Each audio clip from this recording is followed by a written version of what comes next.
From the author of Spinsterella, The Strange and Unusual Romance and Spellbound, A Darker Shade of Black comes the legendary Magic Joker. Pick up the conclusions of the Spinsterella trilogy in paperback and e-readers this Halloween. A job interview is supposed to be a place where people are supposed to be trying to leave the best first impression on each other. And not only is the candidate trying to leave a best first impression on the employer, but the employer is supposed to be trying to leave a best first impression on the candidate. And oftentimes, many employers believe that job interviews are supposed to be a one-way street. And they believe that they have some sort of leverage in the situation, and that leverage allows them to behave in any sort of way, no matter how unprofessional it is. And I ran into one of these situations yesterday at the library when I was doing a phone interview for an IT position. Now, over the course of this phone conversation, I saw what happens when an employer has really poor social skills and really poor interview skills. Because this person showed me over the course of this phone interview that they did not know how to ask proper questions, nor did they understand anything about how to maintain a professional decorum and present themselves in a appropriate way during this job interview. Now, over the course of this phone interview, this individual literally fell apart. And if you are falling apart and getting emotional during a phone interview, I would shudder to think what it would be like to work with you in an office. Because if you cannot behave in an appropriate and professional manner over the course of a telephone conversation, then if we were to take the same individual and put them in a field in an interview with a candidate, they would not leave a strong first impression on that individual. And as I was listening to this guy during the interview, it was just a sad sight to see because this guy had no interview skills whatsoever. He had no phone manner whatsoever, and he did not know how to conduct himself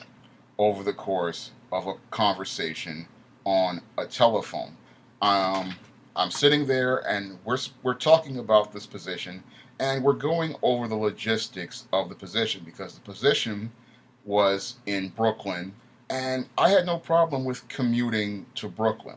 And I'm sitting there, and he's talking like I can just go on the train to different places to do work for this IT position. And then all of a sudden, he goes into an information dump. And if you go into an information dump during an interview, it shows that one, you have no control over yourself, and two, you have no control over your emotions. And while he did this information dump, he was starting to get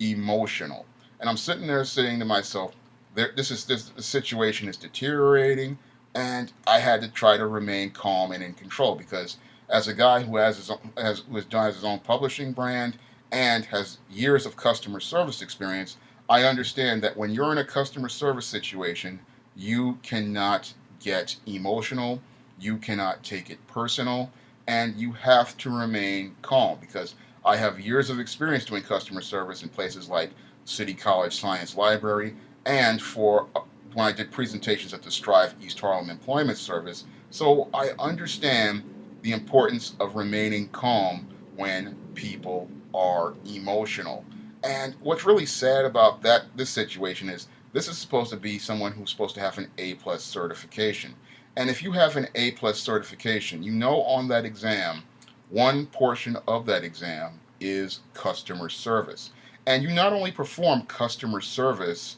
when you are interacting with customers, you also do customer service when you are interacting with prospective employees because part of customer service is understanding how to behave in social interactions, not only with the customer, but with your own potential employees and potential clients because you are not only leaving a first impression on those customers you serve in the IT field, you are also leaving a first impression on potential employees and even your own employees by your own behavior. And when you show that you have very little control, over your emotions, that shows people that you're not someone they should want to work with, and that you are not someone who is capable of managing a situation in a constructive manner. Now, as this conversation went on, this guy started to get emotional and he went into an information dump. And when you get emotional and you go into information dumps, what happens is you show people that you have, again, very little control over your emotions. And if I was a competitor or a other business person, I now have information that I can use as leverage. So this guy showed me that he has very little control over his emotions and that he is someone that could be easily taken advantage of in a situation. And I listened to this guy as he went into this information dump talking about um, how the position was in Brooklyn, but how people would have to travel from different places. And he talked about, how you would have to go all the way up to the some part of the Bronx to go get parts, and how you would need a car to have all these parts in your car. And I sat there and I listened to this, and I said, you're giving me way too much information. You're getting emotional over the course of this phone interview, and this is a bad situation to be in if you're if when you're doing this with a candidate, because I would shudder to think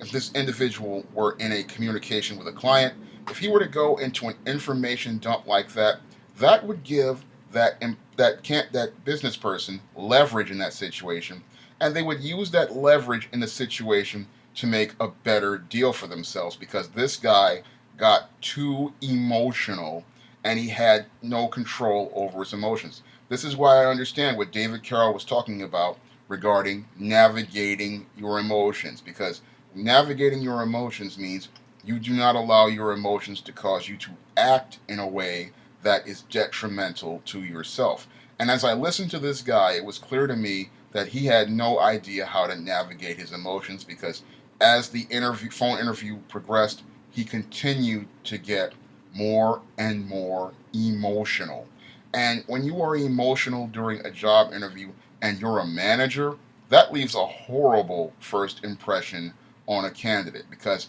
it shows that you do not know how to solve problems, you do not know how to think critically, you do not know how to organize, and you have very little control over self. And when you're in an interview with an employer and you're on the phone and the guy is emotional like this,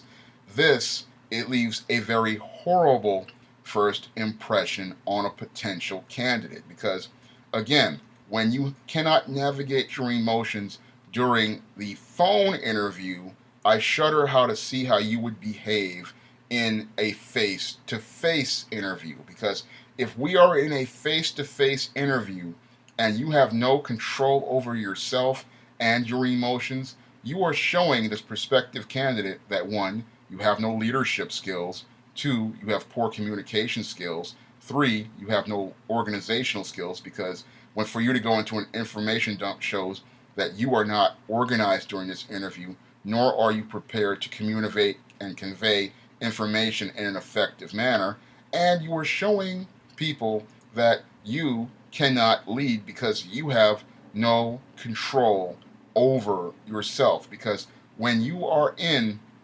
a job interview, you are supposed to be trying to leave the best first impression on someone, whether it be in an office or on the telephone, because you are representing that company and you are representing an example of what it would be like to work at that company. And when you have very little control over your emotions during a job interview, it shows that you are not professional, you are not organized, and you are not prepared to work effectively. Moreover, you are showing people you are someone that it would be very difficult to work with, and if there was an issue to arise, you would not be someone that they could approach, because you have very little control over your emotions and you have very little control over yourself. And as I was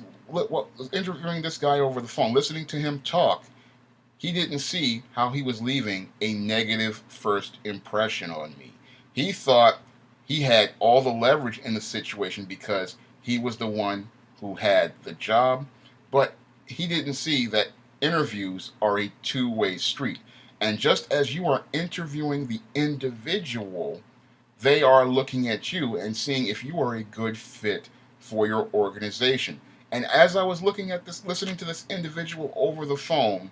he left an impression on me that he was extremely unprofessional. He had a very poor attitude, and it would be a really hostile work environment to be in. And this situation deteriorated so badly with this phone interview that he continued to just go on and on and on and expected me to just sit there and listen to me get berated by him over the logistics of the job, where he was sitting there talking about, oh, you have to go to this place to get the parts, and you need a car to do this. And he was looking to argue with me and go back and forth with me. But me being a professional, I just quietly told him that, look, thank you for your time, and then I just cut the phone off. I just turned the phone off and decided, I'm going to end this before you further embarrass yourself, because as a professional, I understand when someone is acting unprofessionally, the best thing for you to do is to leave the situation, because it takes two people to argue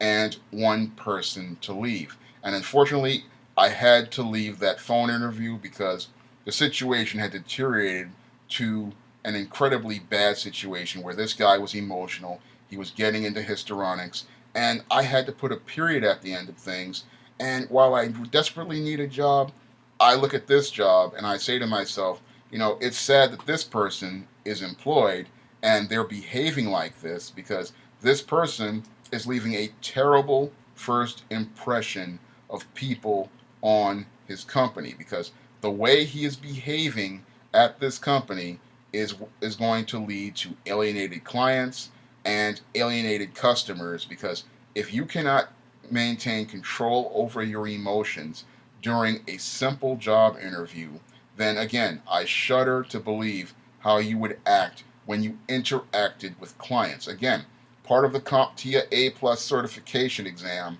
is customer service. And if your people cannot understand how customer service works, then your company is in trouble. If you'd like to see me make more videos like this, you can donate to my Patreon by clicking the link in the description box. And if you'd like to try some of my SJS Direct publications, you may do so by clicking the link to Amazon.com in the description box. That's all I have to say for this video. You can comment, rate, and subscribe.